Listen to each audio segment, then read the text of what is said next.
Bismillahirrahmanirrahim. Assalamualaikum warahmatullahi wabarakatuh. Alhamdulillahirabbil alamin wassalatu wassalamu ala asyrafil mursalin wa ala alihi wa sahbihi ajma'in. Qala rabbi shrah li sadri wa yassir li amri wahlul 'uqdatam min lisani yafqahu qawli. Saddiq lisani wa hdi qalbi bihaqqi sayyidina Muhammadin sallallahu alaihi wasallam.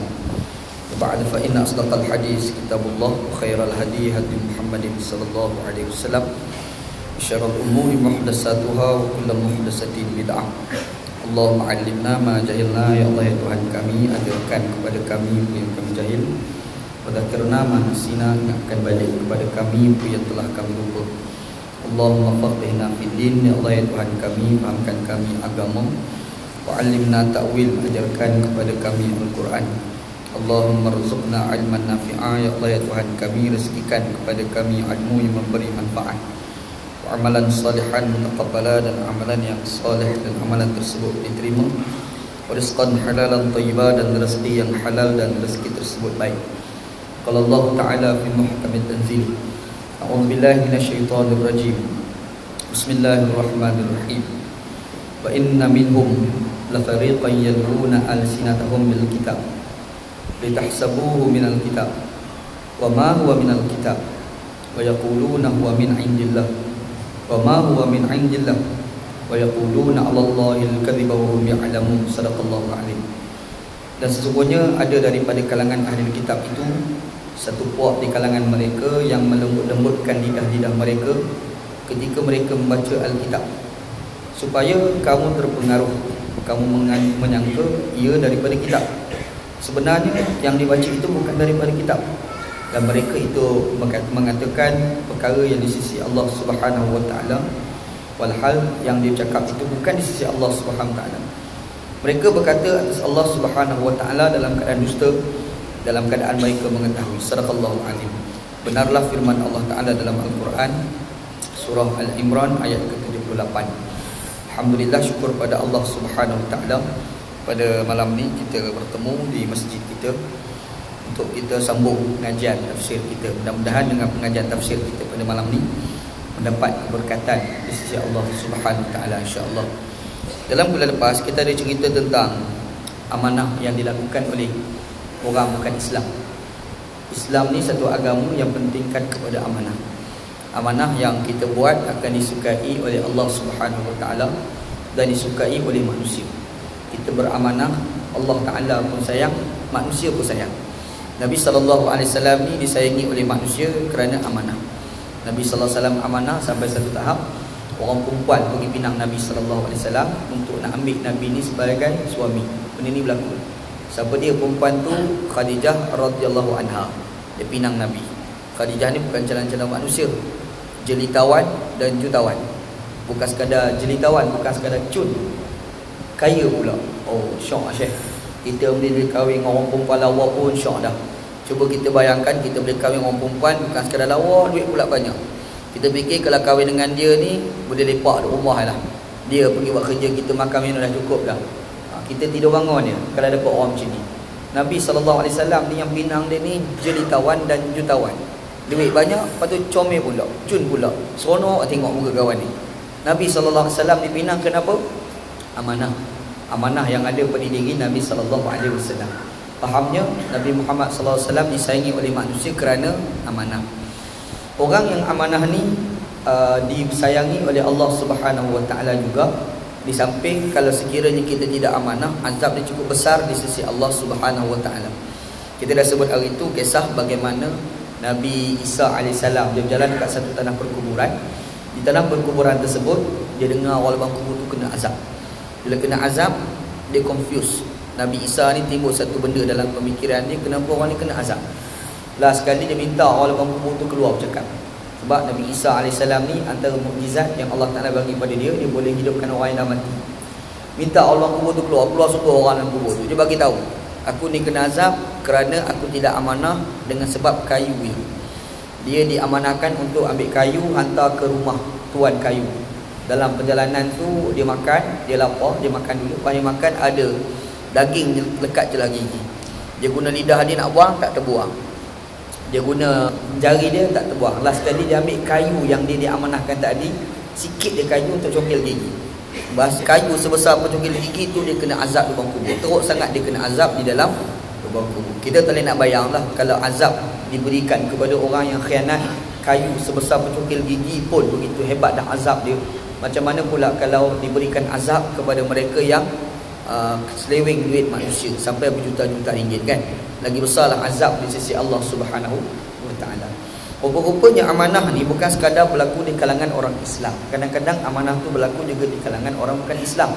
Dan bila amanah itu dilakukan oleh orang bukan Islam, maka benda itu diiktiraf oleh Allah Subhanahu wa taala. Allah Subhanahu wa taala nyatakan dalam Al-Quran, wa min ahlil kitab man in ta'manhu biqintarin yu'addihi ilaik. Dan ada di kalangan ahli kitab ni, kamu bagi amanah padanya dengan duit yang banyak, dia akan tunaikan amanah itu dengan baik. Ada. Memang ada orang yang amanah sebegitu, ada di kalangan orang bukan Islam. Dalam ayat ni Allah Taala fokuskan kepada seorang lelaki yang bernama Abdullah bin Salam, nama orang. Dia ni Yahudi. Yahudi bukan kecil anak, hafal kitab Taurat, hafal Injil, hafal Quran. Canggih dia ni. Kita ni hafal Quran dia.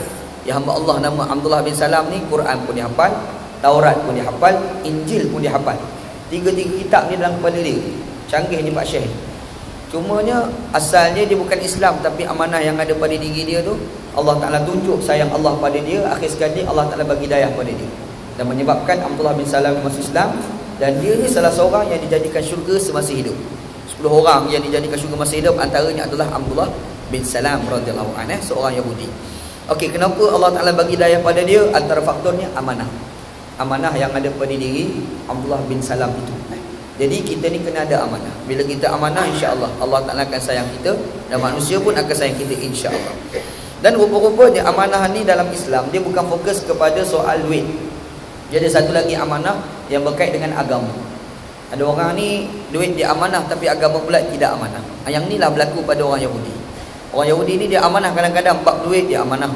Dia ada credibility, dia ada accountability. Tengok negara barat tu kan. Orang barat dengan negara umat Islam, kalau nak banding segi credibility, accountability, apa lagi, semua ni ada kat negara barat. Tapi tempat kita tak ada. Amanah daripada sudut kewangan negara barat dengan negara orang Islam lagi kuat lagi pada negara orang barat tu. Orang barat kalau negara dia ada skandal melibatkan duit rakyat, automatik rakyat dia akan bangkit minta pemimpin politik tu letak jawatan. Dan bila bangkit, pemimpin itu pun memang letak jawatan. Itu negara barat. Tempat kita ni buat demo macam mana pun tak jadi apa. Awak tak dengar, buat dengan kuali je kan. Nak cerita beza tau negara barat dengan negara umat Islam. Tapi daripada sudut agama, orang barat ni tak ada amanah. Orang barat ni kalau buat duit dia amanah. Tapi dari sudut agama dia tak ada amanah. Bila tak ada amanah, dia khianati agama. Dia selewengkan agama. Allah Subhanahu wa taala ni benci orang yang tak amanah daripada sudut duit. Tapi ada satu lagi Allah Taala cukup benci, iaitu amanah kalau orang tu tidak amanah daripada sudut agama. Agama tidak amanah. Macam mana orang tidak amanah dengan agama ni?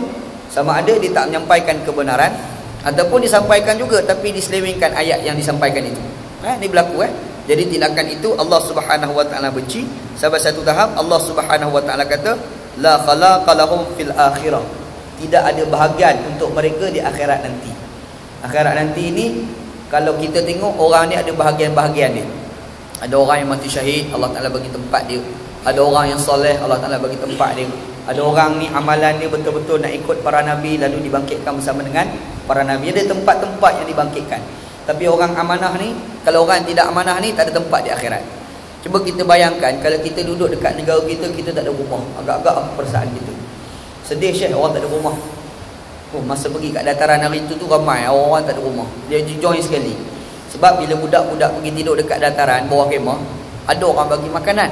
Bila orang bagi makanan, geng-geng homeless, orang tak ada rumah ni, bagi duduk sekali. Sebab boleh tumpang makan sekali dengan orang lain. Kita bersembang dengan dia ni, bila cerita masalah tak ada rumah ni, kita jadi kesian ke dia. Kita dapat rasa kesian hidup orang macam ni. Cuba kita bayangkan kalau kita ni tak ada tempat di akhirat nanti. Oh, lagi dahsyat. Dahsyat. Sebab di dunia pun kita tak ada tempat, kita dah rasa susah. Macam mana pula kesusahan kita ketika kita tidak ada tempat di akhirat nanti.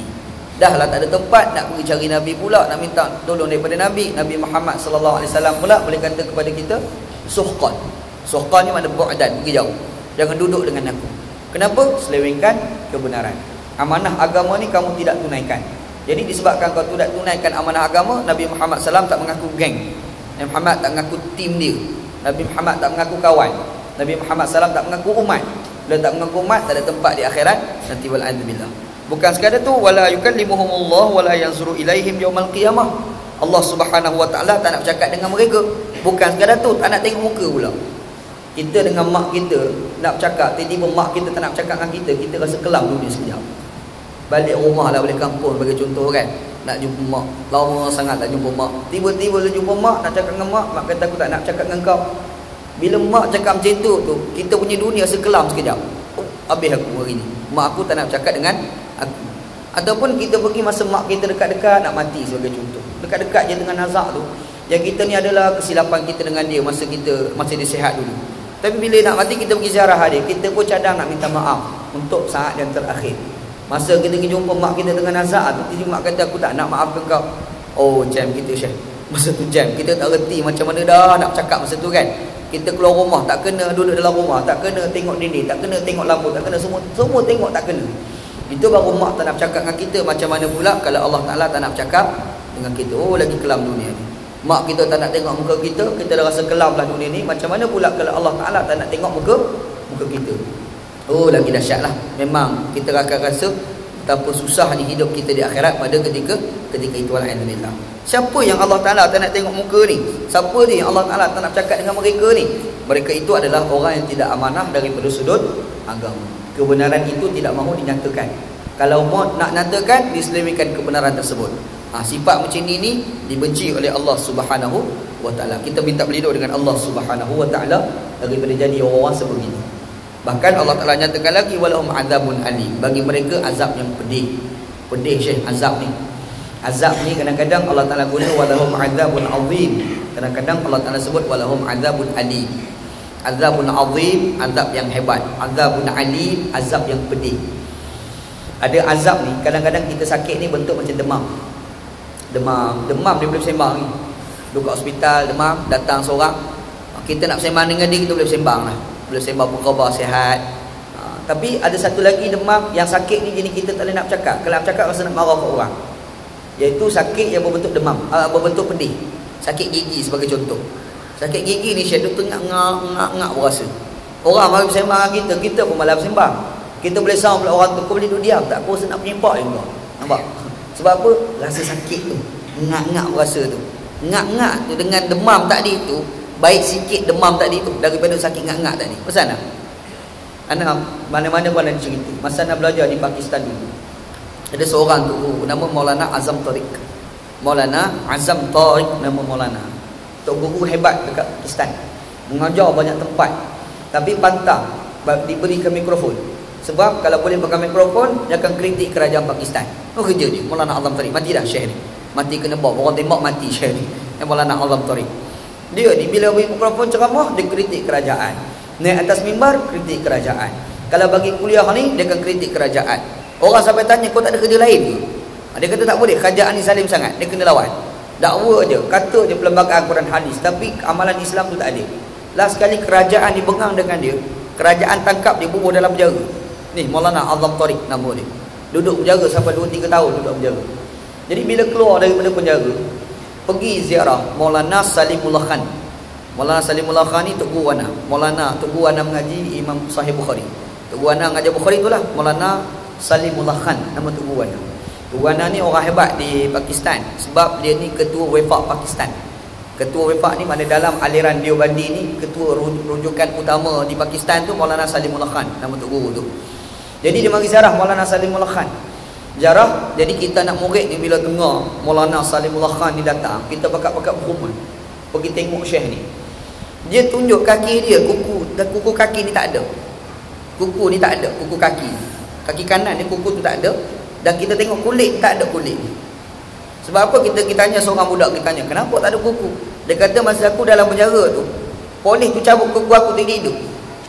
Polis tu cabut kuku tu hidup tarik. Sakit pedih kita dengar tu, kita meremang belum rumah. Kulit kaki tu dia kelar, lepas tu dia tarik kulit dia hidup. Dia tarik. Kita dengar tu, ya Allah, kita sudah dia bayang pula. Kita rasa pedih ni macam mana. Kita rasa meremam belum rumah tu. Mulut kita tu rasa lain. Pasal nak? Belakang kita tu rasa mulut tu terangkat tak pasal. Baru tengok, baru dengar cerita. Tapi kita tak boleh nak bayang tau betapa hebatnya azab Allah Ta'ala bagi di akhirat nanti. Sebab pedih dia lagi pedih. Seperti mana dikenakan kepada Maulana Azam Tariq tadi. Okey, siapa dia yang Allah Ta'ala akan bagi azab macam ni? Orang yang tidak amanah daripada sudut agama. Kebenaran tu dia tidak mahu sampaikan. Kalau ada pun nak cerita, dia cerita benda yang telah diselewengkan. Walhamdulillah. Minta berlindung dengan Allah Subhanahu Wa Ta'ala daripada kita jadi seperti mana orang-orang yang menyelewengkan agama ini. Walhamdulillah. Okey. Yang ni kita dah cerita dalam kuliah lepas. Ini ulang balik dia. Sebab lah tak ulang tak ingat. Melayu mudah lupa. Ini problem orang Melayu. Hari ni kita nak sambung balik ayat ni. Allah Subhanahu Wa Ta'ala sebut dalam Al-Quran sambungan ayat, wa inna minhum la fariqan yalwuna alsinatahum bil kitab litahsabu minal kitab wa ma huwa minal kitab. Kata Allah Subhanahu Wa Ta'ala, dan sesungguhnya daripada kalangan mereka, yakni ahli kitab ni, la fariqan, pasti akan ada satu puak. Allah Ta'ala guna kalimah la fariqan. Kalau orang belajar bahasa Arab, sepatutnya Allah Ta'ala sebut wa inna minhum fariqan, cukup dah. Tapi Allah Ta'ala nak bagi sedap sikit ayat, dia sebut wa inna minhum la fariqan, dia tambah la sepatutnya. La fariqan, la tu kalau orang belajar bahasa Arab dia panggil lam litaukid. Lam yang menunjukkan kekuatan dalam percakapan. Dia bercakap ni bagi sungguh, dalam bahasa Arab dia tambah la. Ada satu tambah wallahi.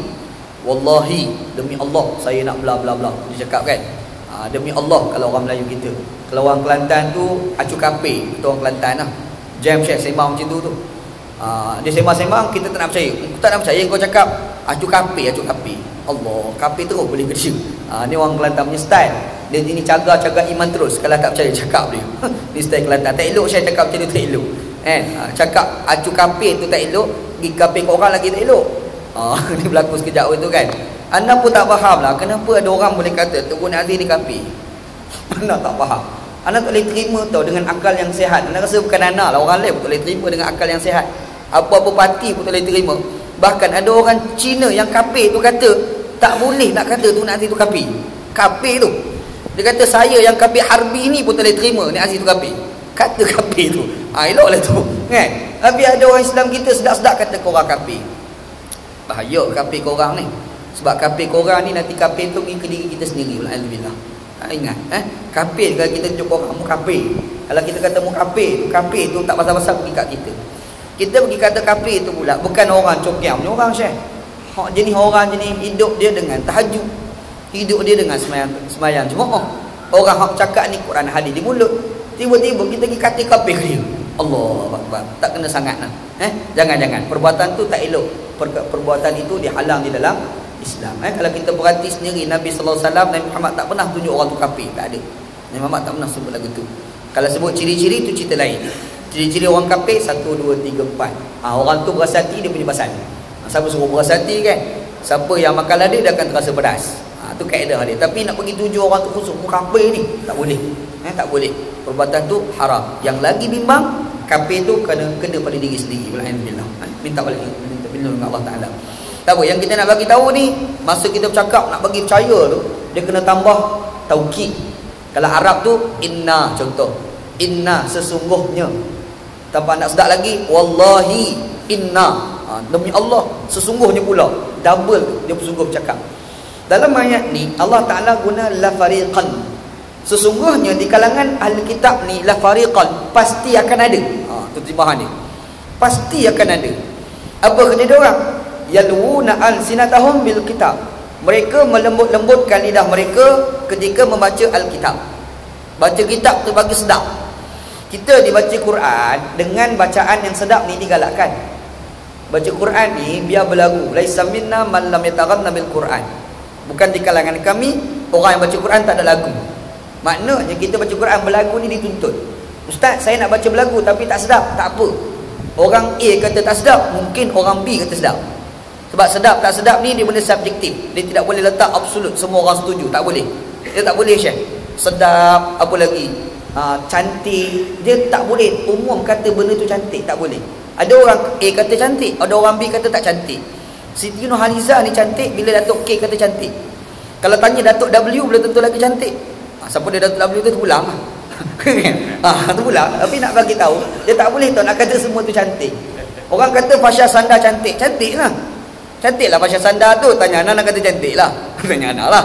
Cantik. Tapi kalau tanya Cikgu Khusri, mungkin kata tak cantik. Mungkin. Contoh kan. Mungkin nak bagi tahu cantik ni dia benda subjektif. Dia tidak boleh kita letak umum benda tu cantik. Macam mana? Cantik. Apa lagi? Sedap. Apa ni? Sedap dimakan. Subjektif. Makan kedai tu sedap. Mari orang kedua makan tak sedap. Ada orang ni selera je mamak. Ada orang bukan selera mamak, dia nak selera Melayu juga. Tahu tak? Ada orang ni selera dia Cina. Dia carilah kedai restoran Cina. Sekarang ada Cina Muslim tu kan? Dia masuk selera Cina. Maknanya lidah tu masing-masing. Sedap itu benda subjektif. Apa lagi? Dengar. Ada orang ni minat lagu A. Dia minat dengan lagu tu. Subjektif. Sebab mungkin ada orang dua kata tak sedap. Macam mana? Benda subjektif. Jadi bila kita baca Quran, kita dituntut supaya berlagu.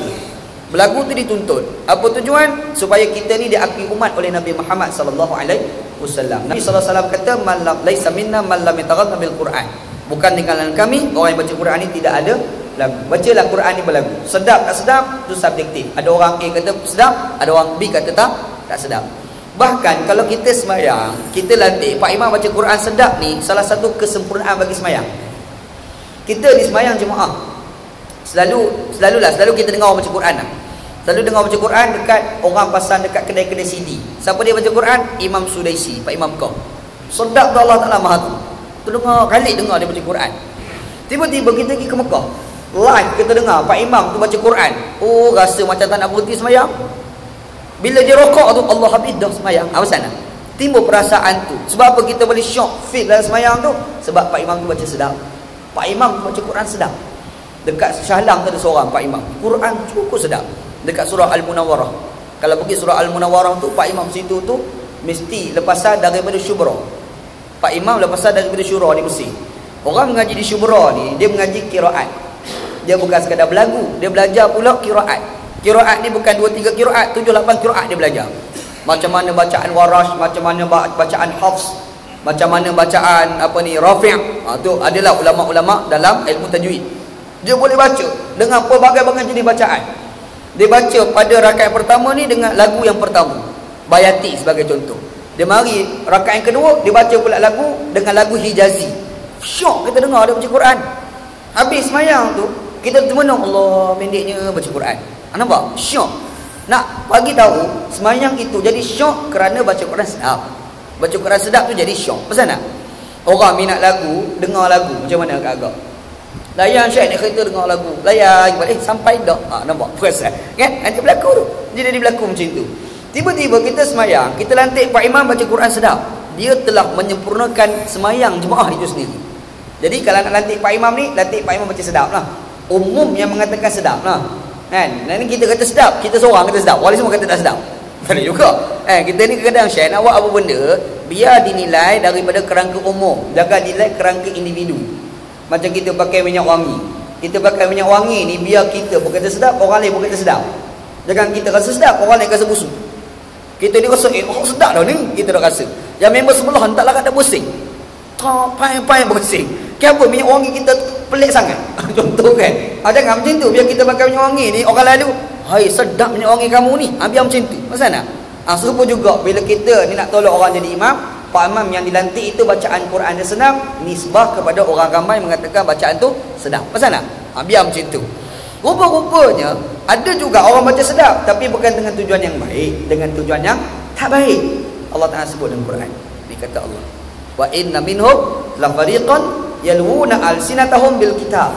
Allah Ta'ala kata sesungguhnya ada di kalangan Alkitab ni satu puak yang mereka ni melembut-lembutkan lidah mereka, yang ni membaca Alkitab itu dengan bacaan yang cukup sedap. Apa tujuan? Nak bagi orang keliru. Itu tujuan dia. Jahat sangat. Nak selewengkan kitab, macam-macam dia buat. Macam-macam perkara dia buat nak bagi orang ni ikut kitab yang dia bawa, yang dia reka cipta tu. Kitab Taurat tu dia reka cipta, tapi bila reka cipta orang tak percaya. Dia nak bagi orang percaya tu macam mana? Dia nak bagi orang percaya tu sikap yang jahat ada pada diri tu dia buat macam-macam. Antara dia bagi keliru. Keliru ni kaedah dia Syekh, dalam hidup ni mesti ada usaha mengelirukan manusia. Betul? Lebih-lebih lagi main politik. Lagi banyak main keliru ni. Betul Syekh? Orang politik kan, dia buat zalim tapi dia tetap mengatakan bahawa dia lah buat keadilan. Macam mana? Saya buat keadilan, walhal dia buat kerosakan.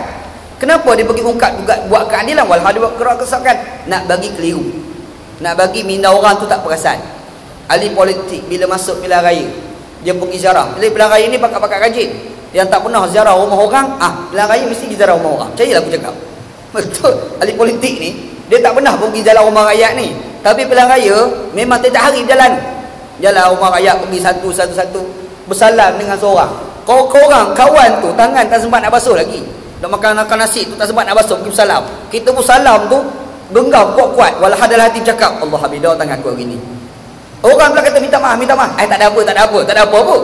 Padahal jalan jam tu Allah habis tangan aku. Tapi nak tunjuk macam bagus sangat, buat relax, mengelirukan orang terhadap dia sebagai ahli politik. Macam mana? Pergi kempen dekat tempat-tempat kuil Hindu. Pergi kuil Hindu ni pula jenis jumpa kita, jenis nak peluk kita. Jam Syekh. Dah lah kawan tu bau minyak tengik sangat. Ni berlaku ni. Anda cerita ni Dr. Rani. Cerita Dr. Rani ni lepas belah raya dia nak pergi di kuil. Lepas tu masa tu dia ada cerita lah sikit Islam tak Islam ni. Baguslah niat dia nak cerita Islam. Dan bila jumpa dengan Sami, selalunya Sami ni dekat Malaysia tak kerja cakap Melayu. Dia Sami di Malaysia ni semua made in India. Dia tidak ada Sami made in Malaysia. Tak ada. Anda tanya sendiri orang Hindu, dia kata Sami di Malaysia ni tidak ada Sami datang daripada Malaysia. Sami dekat Malaysia yang Hindu ni semua made in India semua tu. Dia datang Malaysia ni tak ada Sami. Jadi bila jumpa Sami nak cakap Melayu tak reti. Bila jumpa dengan kita orang Melayu, YB Melayu, dia nak tunjuk dia ni bagus, dia peluk kita. Dr. Rani kata tak tahan bau busuk dia. Tapi sabarlah. Sabarlah, kita muka biru-biru muka tak tahan. Betul tak? Ni kadang berlaku ni. Kena tahan. Sebab apa? Nak bagi dia keliru supaya dia tak perasan yang kita ni tak puas hati dengan dia. Betul tak? Muka senyum tapi hati cakap, Allah, buah-buahlah peluk aku, bau busuk kamu ni. Betul tak? Ada buah tu. Kenapa kita senyum? Nak bagi keliru. Kaedah dia lagu tu. Nak bagi keliru kan? Kita laki bini duk makan kat luar dah. Bagus punya makan. Balik rumah orang kata makan ke? Padahal makan dah. Nak kata dah makan dah takut bini berasa hati. Bolehlah awak keluarlah nasi-nasi tu. Makanlah. Makan tu tunjuk gelojoh. Walhal bukan nak makan pun. Perut dah kenyang dah. Kenapa? Nak jaga hati bini. Bagi bini tu keliru dengan dia. Betul tak? Bagi keliru tu. Memang hidup kita ni biasa kita buat keliru. Kita naik kereta, jumpa boleh, bagi contoh. Yang kita ni tak pakai tali pinggang. Tali pinggang dia tak pakai. Bila tak pakai tali pinggang, nampak boleh, cepat-cepat kita tarik. Masa tarik itu, kita tekan brek, jadi tali pinggang tekak, kapok sakung. Kan? Gelabah sakan kita gitu. Duk gelabah, betul-betul sampai depan boleh. Dan tarik sampai ke bawah, nak ketik tu tak boleh. Tak sempat nak masuk tempat dia punya kunci tu kan. Kita dah pegang, sembang dengan polis. Relax, padahal cover line. Tak sempat masuk ni. Tak masuk lagi kan. Nak bagi polis keliru tu sembang cukup baik. Kan? Ustaz Mak Husin. Kenal Ustaz Mak Husin? Ahli Parlimen Pasir Putih. Ahli Parlimen Pasir Putih, Ustaz Mak Husin. Anak baik dengan Ustaz ni. Dia ajarkan, dia kata kalau kita naik kereta, kita tak ada lesen, polis pula tahan, tindakan yang paling baik, masa sebelum polis tahan tu buka lampu. Supaya polis kata, kita ni sebenarnya percaya kita ni tak salah. Macam tu. Jadi kita buka lampu tu, polis nampak cerah. Mana tak salah kot, bagi keliru. Kan? Dia ada teori tu. Tapi ada teori yang cara nak mengelak daripada kena saman. Apa dia tahu tak? Caranya adalah pasang Quran kuat-kuat. Pasang Quran kuat-kuat. Kawan anak buat, dia naik kereta itu laju sangat. Bila laju sangat, polis pun tahan. Bila polis tahan, dia cepat-cepat pasang Quran kuat-kuat. Last kali polis tahan, dia kata sorry lancik, pasang Quran sedap sangat sampai terlupa laju tak laju. Terlepas dia gitu. Kawan anak seorang, anak kata memang ada kau bernas. Ada bernas. Ada seorang kawan pula, dia naik kereta, polis tahan. Bila polis tu nak saman dia tu tanda tangan. Polis tu tanya, kenapa kau tanda tangan? Saya nak doa pada Allah SWT supaya encik lepas ni kena langgar. Polis tu cepat-cepat bagi jalan. Takut juga polis pun. Dia takut kan. Yang tu teknik jahat. Aku bagi teknik jahat. Kalau teknik baik ni baca tu lah. Waja'alna min baini aydihim saddan wa min khalfihim saddan. Baca ayat tu kan dalam surah Yasin. Bacalah, insya-Allah selamat. Ana masa belajar di pondok dulu, ana ada motor tapi tak pernah ada lesen. Dan tak pernah ada lesen tu tak pernah kena saman. Alhamdulillah. Tak pernah kena saman Syekh masa belajar pondok. Padahal lesen tak ada. Pagi satu hari pergi dengar ceramah Allah Rahman Ustaz Bunyamin Yaakob dekat Kota Baru. Dia cerita masa ngaji di pondok. Ala balik tu kita kenging pondok ni pakai serban tapi rempit. Bagus punya melumba balik tu kan. Bila corner dekat depan apa ni Bank Islam Pasir Mas, ada polis depan tu. Jam gitu, gengnya pondok semua kena tahan. Last sekali kita ni tak larat baca wa'alna min ba'di sadau min khabis ada baca buih mulut baca tu kan. Selamat tak kena saman. Dia boleh tanya orang pertama ada lesen, dua lesen, sampai kita jalan tak tanya lesen pun. Selamatnya kita. Bila masa tak ada lesen, tiba-tiba dah ada lesen, pergi ke Ampak. Tiba-tiba bila sampai dekat Jalan Duta, boleh tahan, kena saman dengan orang itu. Kita punya belagak tak baca doa sebab doktor ingat ada lesen. Rupa-rupa rotek motor mati. Kena sampai rotek motor. Dia boleh tak perasan tu Syekh. Kadang-kadang kalau hati kita tak kau dengan Tuhan, memang Tuhan tak tolong kita. Tapi kalau hati kita betul-betul tak dengan Tuhan, insya-Allah Allah Taala akan bagi pertolongan kepada kita. Itu salah satu teknik lah tu. Tapi nak cerita ni satu lagi teknik cover line dia bagi. Teknik cover line nak bagi orang keliru. Jadi macam mana nak buat? Kita tarik tali pinggang tu tak, muak muka selama je, padahal sudah aku hari ni, habis sudah aku hari ni kan, bagi keliru. Ada seorang kawan ni pula, dia naik kereta. Banyak cerita boleh ni. Kawan ni seorang, dia tak pakai tali pinggang. Polis pun tahan dia. Dia kata, "Cik tak pakai tali pinggang." Dia kata, "Saya pakai." Sebab dia tarik kemudian boleh pakai. "Saya pakai." Cik dia tak perasan. Dia kata, "Tak, saya tahu cik tak pakai tali pinggang." Dia kata, "Saya pakai." Cik tak perasan. 3-4 kali polis pun jadi tak percaya. Betul juga kata dia. Lepaslah, selamat dia gitu. Cerita nak bagi keliru. Kaedah nak bagi keliru ni memang berlaku dalam kehidupan kita. Memang berlaku. Macam cerita orang berkahwin lah. Saya dengar cerita orang berkahwin. Dia nak cover line dengan bini dia. Dia ni masa kahwin, sebelum dia kahwin, dia ni orang suka kentut tau. Masa kentut dia kerja dia. Bila kahwin malam pertama nak kentut, doktor ingat baru kahwin, nanti bini tahu. Bini tahu kentut hari tu. Last sekali dia fikir, dia tengok bini, bini aku tidur kot, dia berkentut sekali. Lepas tu dia tidur. Lepas tu nak kentut pula, dia tengok bini dia tidur lagi. Tidur ni, dia kentut pula kali kedua.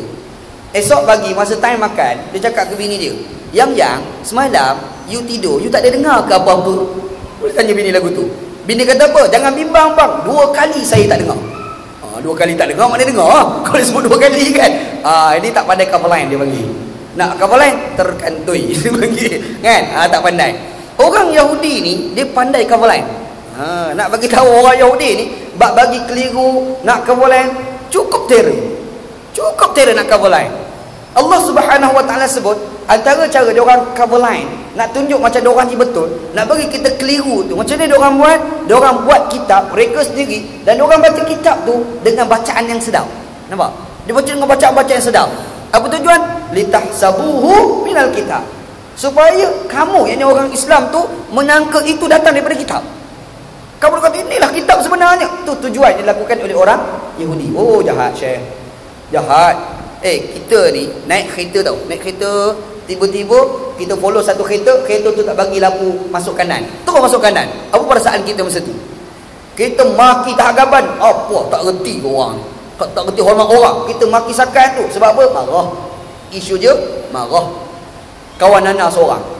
Ni cerita ni lama dah ni. Cerita dalam 7-8 tahun dulu. Kawan Nana ni dia berang tau. Jadi mudah marah orang. Jadi terlalu baran. Marah dia. Kerja nak marah ke orang. Dia naik kereta, tiba-tiba belakang pet bini. Dia sakit hati, dia ambil tempat yang kunci steering. Dia ambil, dia keluar, dia pergi pecah cermin rumah kereta kawan tu. Lepas tu kata, kau keluar? Berani kawan ni. Kawan lah kereta pula takut, tak minta maaf. Dia boleh marah sebab orang dok honkan dia banyak kali. Sebab tak hormat kita punya hak. Pasal nak? Dia tak bagi laporan kanan, kita marah. Orang Yahudi ni bukan sekadar tak menghormati hak Allah Subhanahu Wa Taala, bahkan dia jahat pula. Bukti jahat dia diselewengkan kandungan kita dan dia berusaha pula nak bagi orang ikut kita tak betul. Cuba kita bayangkan macam mana marahnya Allah Subhanahu Wa Taala kepada orang Yahudi. Marah Syekh. Cukup marah. Jadi sebabkan Allah Taala cukup marah, dia takut marah Allah Taala ni kena bagi kita umat Nabi Muhammad. Takut marah Allah Ta'ala ni, Allah Ta'ala bagi kepada ahli kitab ni, takut-takut benda yang sama dilakukan oleh kita.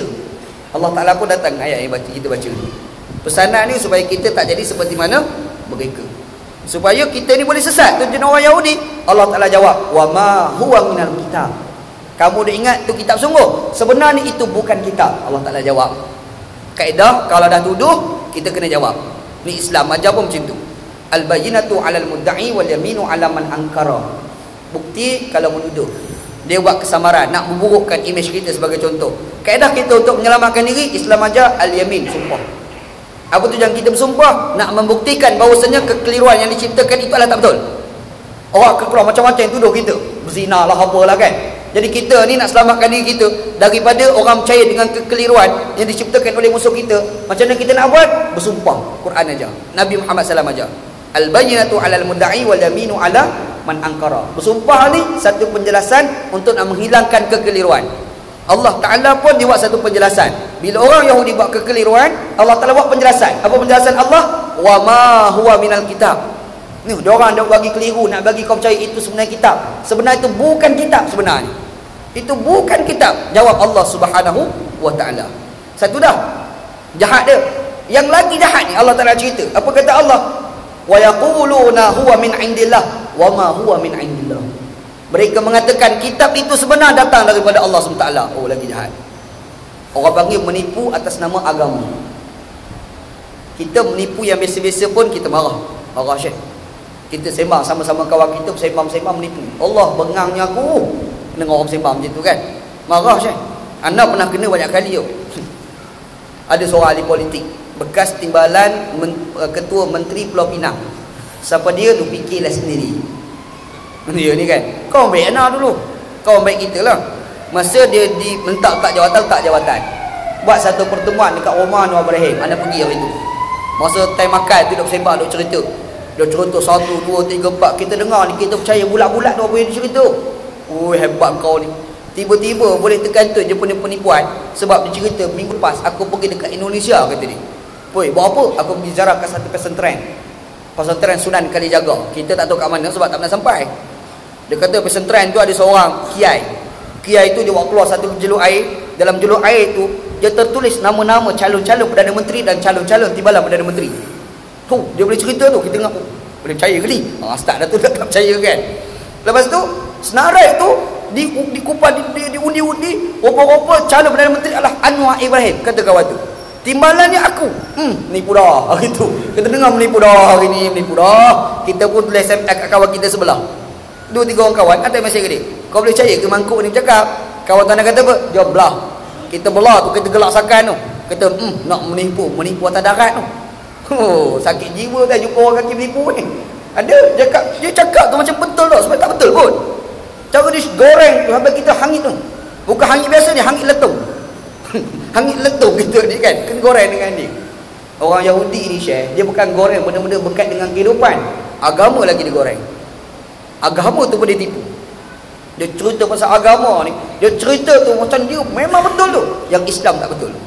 Dia burukkan Nabi Muhammad SAW tu sampai orang dengar tu, betul ke Nabi Muhammad buruk macam ni? Tu macam tu dia punya burukkan Nabi Muhammad SAW. Dia orang menipu atas nama agama. Wa yaquluna huwa min indillah. Mereka mengatakan Alkitab itu datang daripada Allah Subhanahu wa Ta'ala. Allah Ta'ala kata wa ma huwa min indillah. Kitab tu yang kau kata datang daripada Allah bukan datang daripada Allah. Kalaulah betul datang daripada Allah, dia tidak akan melibatkan dengan perkataan-perkataan manusia. Perkataan manusia tidak akan terlibat di dalam kitab suci. Quran itu Syekh, kitab suci, betul-betul perkataan Allah Subhanahu wa Ta'ala. Dia tidak akan bercampur dengan perkataan-perkataan manusia. Tak ada. Inilah Quran. Absolut Quran datang daripada Allah SWT. Taurat, Injil bukan perkataan Allah, tapi telah dicampurkan dengan perkataan manusia. Macam mana bukti menyatakan bahawasanya kitab itu telah dicampur dengan perkataan manusia? Bercanggah di antara satu dengan yang lain. Tu orang nak tengok Ahmad Didat berdebat. Ahmad Didat berdebat dengan padri-padri Kristian dekat negara barat. Dia bagi hujah, kita boleh tengok tu macam mana pertemuan yang berlaku di dalam kitab Bible itu sendiri. Betul tak? Ini tak kacau macam ni. Ayat kedua pula kata, nampak macam bercanggah. Macam mana yang bercanggah ni korang boleh beriman? Dia pergi kritik. Last sekali berapa ramai orang Kristian masuk Islam. Nampak percanggahan yang berlaku di dalam kitab Bible. Quran tak, betul-betul datang daripada Allah dan mustahil diselewengkan. Ini Al-Quran. Jadi diorang tahu itu datang daripada Allah, Allah Ta'ala nafikan. Itu bukan datang daripada Allah Subhanahu wa Ta'ala. Allah Ta'ala nyatakan lagi, wa yaquluna 'ala Allahil kadhiba wa hum ya'lamun. Mereka berkata atas nama Allah Subhanahu wa Ta'ala dalam keadaan dusta, dalam keadaan mereka mengetahui. Dah tahu dah kebenaran, tapi tolak kebenaran. Cuma nak bagi tahu pada orang kebatilan dia bawa tu macam mana, nak bagi orang terima, depa reka cipta. Reka cipta, last sekali orang percaya dengan penyelewengan yang dilakukan. Bila orang percaya, orang masuk azab, dia pun dikenakan azab oleh Allah Subhanahu wa taala. Dahsyat. Kalau kita baca dalam hadis-hadis Nabi sallallahu alaihi wasallam, Nabi Muhammad sallallahu pernah cerita situasi yang berlaku di akhirat nanti. Cerita Syekh. Antaranya Nabi Muhammad cerita Allah Taala akan panggil segala nabi-nabi ni datang berucap di hadapan Allah SWT. Antara yang dipanggilkan itu adalah Nabi Musa AS. Nabi Musa ni datang berdiri di mimbar di belah kanan Allah Subhanahu Wa Taala. Naik atas mimbar, dia pun pergi baca kitab Taurat. Sebab Allah Taala suruh Nabi Musa baca. Nabi Musa baca kitab Taurat. Kongkang-kongkang dah baca kitab Taurat. Yang duk dengar depan mimbar siapa dia? Orang Yahudi. Orang Yahudi pun dengar kitab Taurat yang dibacakan oleh Nabi Musa. Tapi dia orang terkejut. Kenapa kitab ni tak suruh macam kami dengar dulu? Nampak? Dulu kami dengar tu guru Yahudi baca lain. Hari ni Nabi Musa pula baca lain. Dia orang ni tak berusaha mencari kebenaran dan mereka ni berada dalam kesesatan. Mereka ni Allah Taala bubuh di dalam neraka Allah Subhanahu wa taala. Alhamdulillah. Minta berlindung dengan Allah Subhanahu wa taala. Sebab itu Syekh, sikap kita ni, kebenaran ni perlu dicari. Kuliah ni kena rajin dengar. Dan dengar kuliah, jangan dengar seorang ustaz dia, Ustaz Wanji nak dengar, jangan. Seorang ustaz dengar, Ustaz Wanji lah, Ustaz Wanji, Walid tak nak dengar. Tak betul. Kita nak dengar kuliah ni, semua ustaz main mengajar dengar. Oh ni dah ustaz A nak dengar, ustaz B tak nak dengar. Sebab apa? Sebab ustaz A ni handsome sikit. Tak masuk lain tu kan. Kenapa ikut ustaz A ni? Tak boleh ustaz. Ustaz tu sikap belah tepi. Syok sikit tengok di kuliah. Jangan. Kita nak dengar kuliah ni biar dengar semua. Sebab akal menilai. Akal menilai. Ustaz ni kadang-kadang dia bercakap ada Quran hadis, tapi kadang-kadang ada tak unsur-unsur nafsu dia? Ada Syekh. Orang bukan malaikat. Kita ni orang. Tapi kita dengar ustaz pertama, ustaz kedua, masa tu akal kita menilai. Nabi sallallahu alaihi wasallam pernah sebut istafti biqalbi. Berfatwalah kamu dengan hati kamu. Kita dengar 2-3 perbahasan daripada ustaz-ustaz ni. Kita rasa mana hujah yang paling best, hujah yang paling syok, sesuai dengan hati kecil kita. Hati kecil tau, bukan hawa nafsu, hati kecil. Kalau sesuai dengan hati kecil, kita kena ikut pendapat itu. Macam mana? Sebab itulah disebut oleh Nabi SAW. Poinnya, carilah kebenaran. Kita tak nak jadi seperti mana orang Yahudi, jadi tipu oleh tugu-tugu Yahudi diorang. Walaupun diorang kena tipu, tapi mereka itu dimasukkan oleh Allah Subhanahu Wa Taala di dalam neraka Allah Subhanahu Wa Taala. Minta berlindung kita dengan Allah Subhanahu Wa Taala daripada jadi seperti mana mereka, insya-Allah. Kena beringat sikit insya-Allah. Cubalah satu ayat ni. Akan datang kita sambung ayat tu insya-Allah. Dan nak jawab soalan ni. Ada orang tak banyak SMS ni. Okey. Dalam keadaan bagaimanakah seorang makmum dibolehkan keluar daripada mengikut imam sembahyang semasa sembahyang? Okey, bila kita sembahyang jemaah, kita ada satu istilah dipanggil mufaraqah. Mufaraqah ni maknanya kita bercerai daripada imam. Mufaraqah ni tak boleh saja-saja nak mufaraqah, tak boleh. Kita mari sembahyang, pak imam tu baca tak sedap, kita rasa mufaraqah, tak boleh, haram. Mari sembahyang, pak imam baca tak sedap, kita rasa aku punya bacaan lagi sedap. Pak imam tu baca macam Sudaisi, aku baca lagi sedap daripada Sudaisi. Aku baca macam Awi, contoh. Pelik baca Quran dia, contohlah kan. Jadi dia pun nak mufaraqah pada pak imam, boleh tidak? Tak boleh. Hukum mufaraqah ketika itu adalah haram. Tapi ada mufaraqah yang dibenarkan di dalam Islam. Bilakah mufaraqah yang dibenarkan? Yang pertamanya, sekiranya kita ni orang yang kita ni orang yang muwafiq, tapi kita tak sempat nak habiskan Fatihah, dan ketika itu pak imam duduk dalam sujud yang kedua, nak dah bangkit dah daripada sujud yang kedua. Sebab dalam hukum muwafiq ni jadi satu isu tau. Kita baca lambat, walhal kita ni muwafiq. Orang muwafiq ni dia kena habiskan dia punya Fatihah juga ketika dalam qiyam itu. Tiba-tiba pak imam rokok, dia tak habis lagi Fatihah. Imam sujud pertama, dia tak habis lagi Fatihah. Imam sujud kedua, dia tak habis lagi Fatihah. Bila imam tu duduk dalam sujud, sebelum dia bangkit, dia diberi dua pilihan. Yang pertama, dia terus sujud bersama dengan pak imam, dia tak dapat rakaat tadi. Apabila imam bagi salam, dia kena tambah satu lagi rakaat. Ataupun kalau dia tetap nak habiskan dia punya Fatihah, dia kena niat mufaraqah, bercerai daripada pak imam, semayanglah mengikut aturan diri dia sendiri. Faham? Itu salah satu cara mufaraqah yang dibenarkan. Satu. Antara lain, kalau kita semayang belakang pak imam, kita nampak tai cicak dekat kaki pak imam. Kita semayang belakang pak imam, betul-betul kan? Kita nampak tai cicak kat kaki pak imam. Kita jangan terus mufaraqah daripada pak imam. Sebab kita di belakang, kita boleh tunduk, kita boleh tepis, buang tai cicak tu. Tepis buang lah.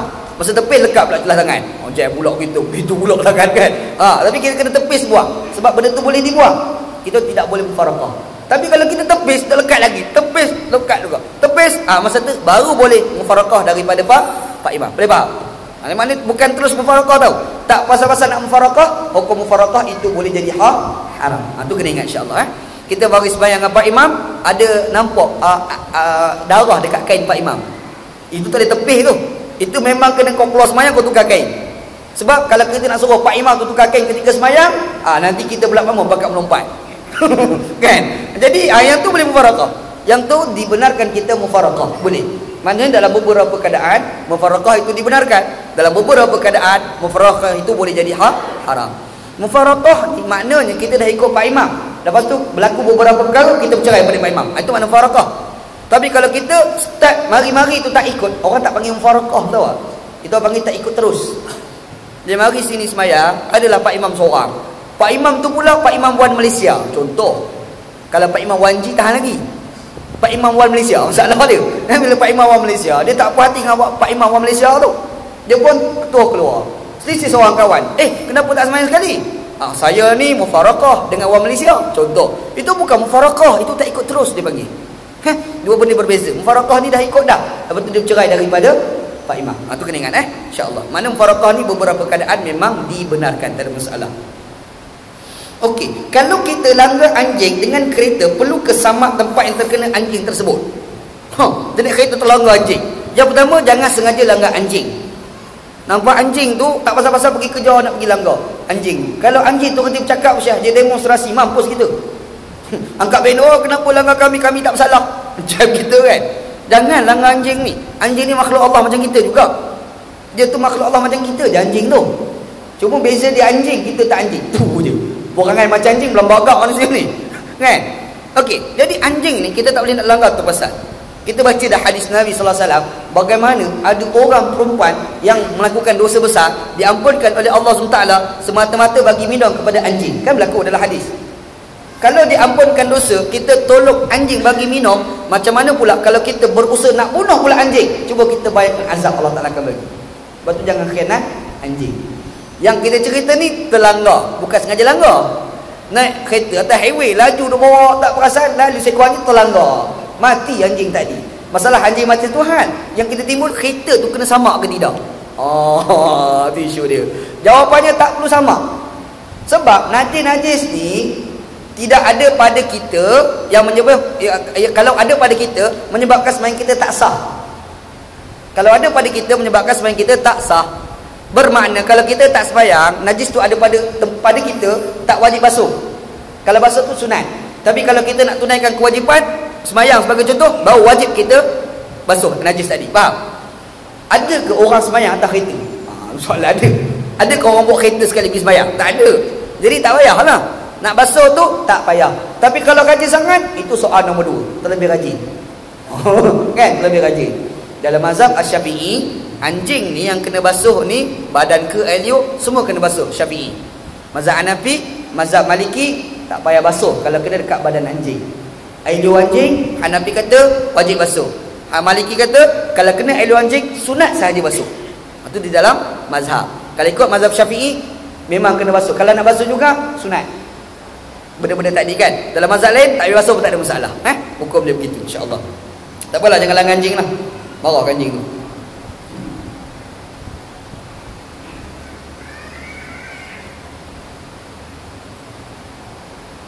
Ana muskil nak tanya, adakah bapa yang menyerahkan anak kepada orang lain tu masih bertanggungjawab kepada anaknya? Kiranya anak itu jadi jahat kerana salah didikan penjaganya, dia diserahkan anak itu kerana tak mampu.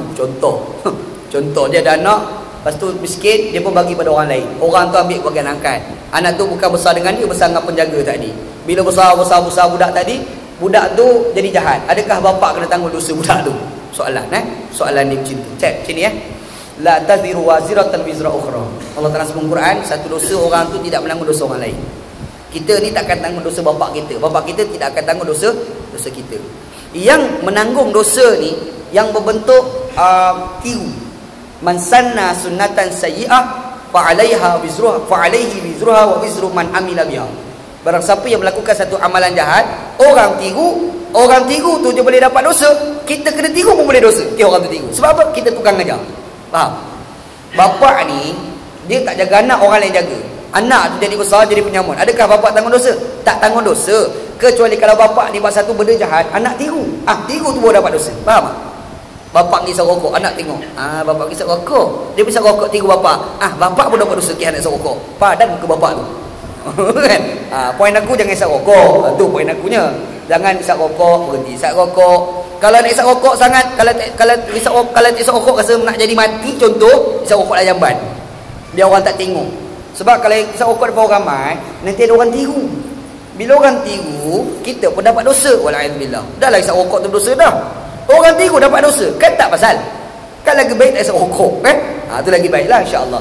Poin dia, kalau anak kita buat jahat, adakah kita tanggung dosa? Tak. Yang jadi tak tanggung dosa ni bila sekiranya kita melakukan satu amalan jahat, anak kita tiru. Kita tiru tadi tu kita dapat dosa. Faham insya-Allah. Tu kena ingat insya-Allah.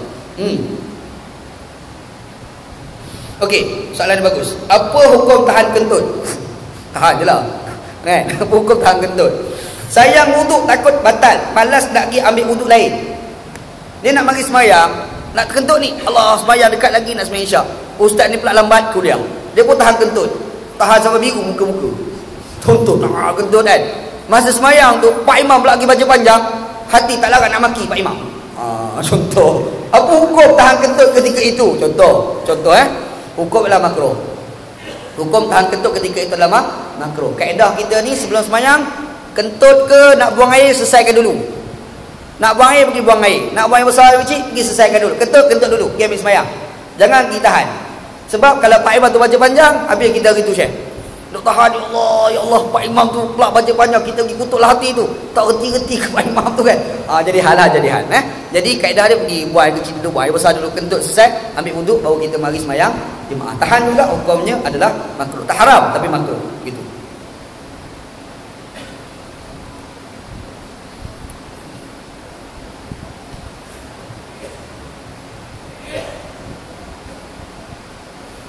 Okey, tak ada, cukuplah. Wallahu a'lam. Cukuplah. Wallahu a'lam. Sallallahu ala sayyidina Muhammad wa ala alihi wa sahbihi ajma'in. Walhamdulillahirabbil alamin. Bismillahirrahmanirrahim. Alhamdulillahirabbil alamin wassalatu wassalamu ala asyrofil mursalin wa ala alihi wa sahbihi ajma'in.